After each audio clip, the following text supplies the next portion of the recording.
டிவியில் இந்த செய்தியை பேசலன்னா கமெண்ட் அடிக்கிறவங்களே, அதுவும் நம்மளை பற்றி அசிங்கமாக கமெண்ட் எழுதுறவங்களுக்கே போர் அடிச்சிடும்.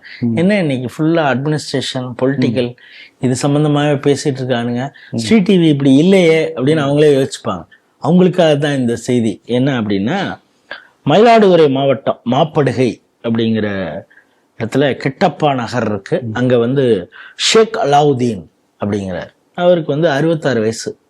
அவருடைய வேலை என்ன அப்படின்னா, எங்கெல்லாம் இந்துக்கள் அதிகமாக இருக்கிறாங்களோ அங்க வந்து இவர் தாவா பண்ண போயிடுவார். அதாவது இஸ்லாமிய நோட்டீஸ்களை எடுத்துட்டு, மதமாற்ற நோட்டீஸ்களை எடுத்துட்டு, மனம் திரும்புங்கள், இஸ்லாத்தை நோக்கி வாங்க அப்படின்னு சொல்லி மதமாற்ற நோட்டீஸ் எங்க பார்த்தாலும் கொடுப்பாரு.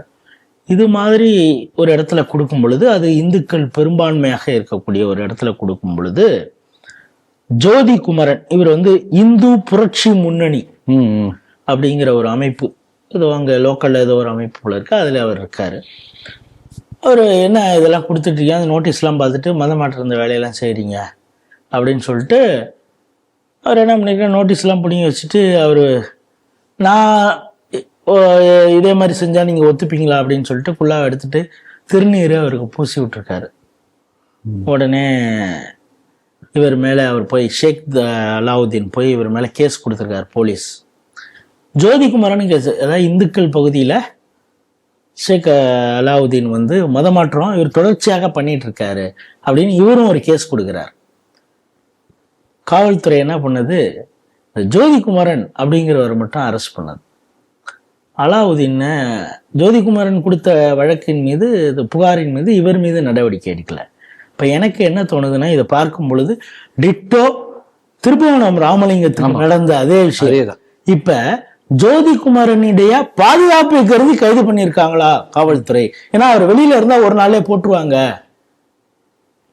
அப்படிங்கிற ஒரு அந்த கோணத்திலையும் நான் பாக்குறேன். நீங்க எப்படி பாக்குறீங்க?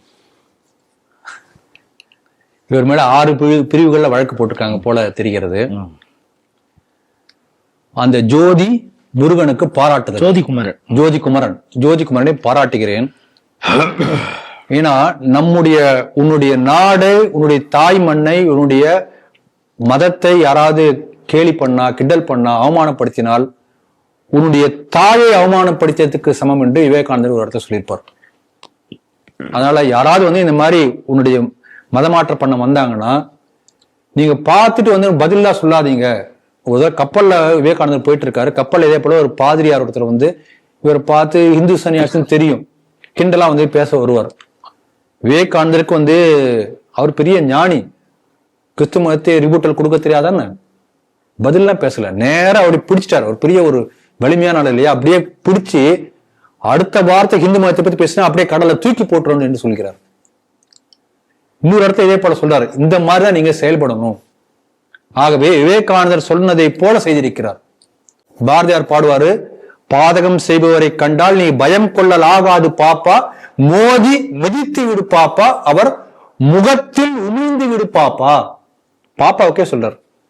அதனால நம்முடைய தாய் நாட்டையோ தாய் மண்ணையோ நம்முடைய தாய் மதத்தையோ தாக்கி பேசக்கூடியவர்கள் யாராக இருந்தாலும் இப்படித்தான் செயல்பட வேண்டும். நம்முடைய முன்னோர்கள் சொல்லியிருக்காங்க. நமக்கெல்லாம் என்ன ஒரு விஷயம் தெரிய மாட்டேங்குதுன்னா, இந்த நாட்டுல வந்து நம்முடைய சட்டம் கான்ஸ்டிடியூஷன் என்ன கொடுக்குதுன்னா, யார் வேண்டுமானாலும் எந்த மதத்தை வேணாலும் பின்பற்றலாம், அதுக்கு அனுமதி கொடுக்குது.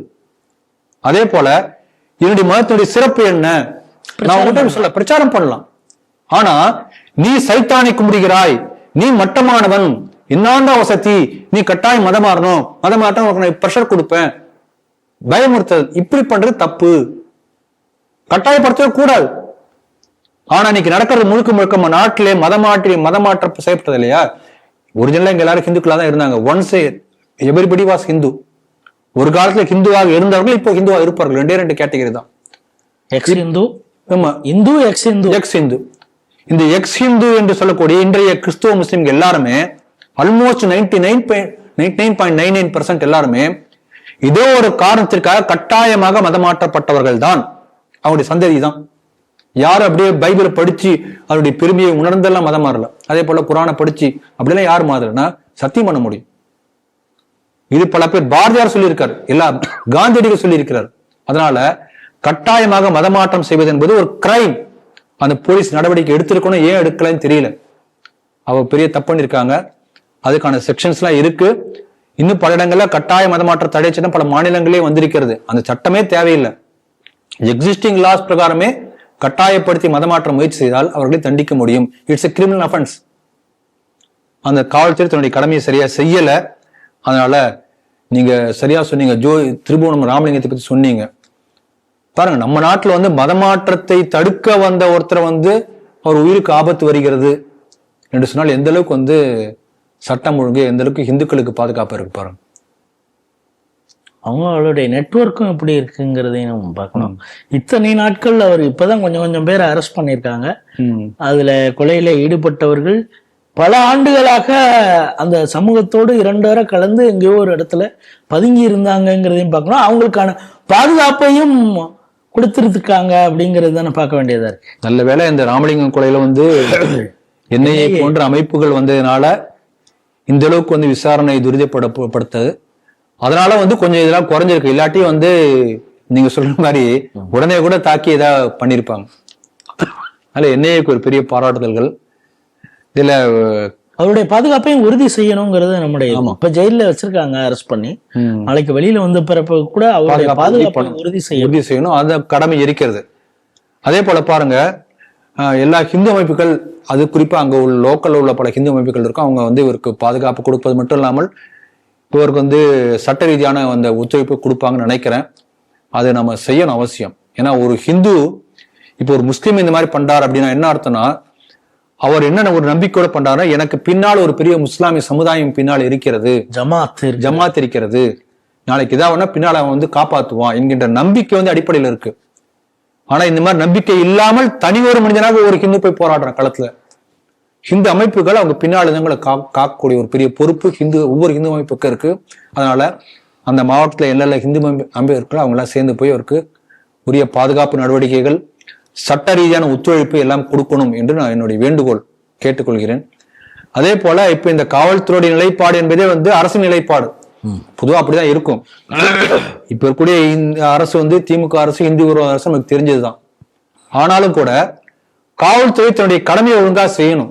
இல்லாட்டி காவல்துறை மேல ஒரு நம்பிக்கையே வந்து மக்களுக்கு விட்டு போயிடும். அது ஒரு பெரிய ஆபத்து. அதனால காவல்துறை இப்படிப்பட்டு ஒருதலை பட்சமா எப்பயுமே வந்து ஹிந்துக்களுக்கு விரோதமாகவே செயல்படக்கூடிய சூழ்நிலை அதிகரித்து கொண்டே வருது தமிழ்நாட்டுல. அது வந்து காவல்துறைக்கு உன்னுடைய மாண்பை குறைக்கக்கூடிய செயல். அது நல்லதல்ல என்று நான் கருதுறேன்.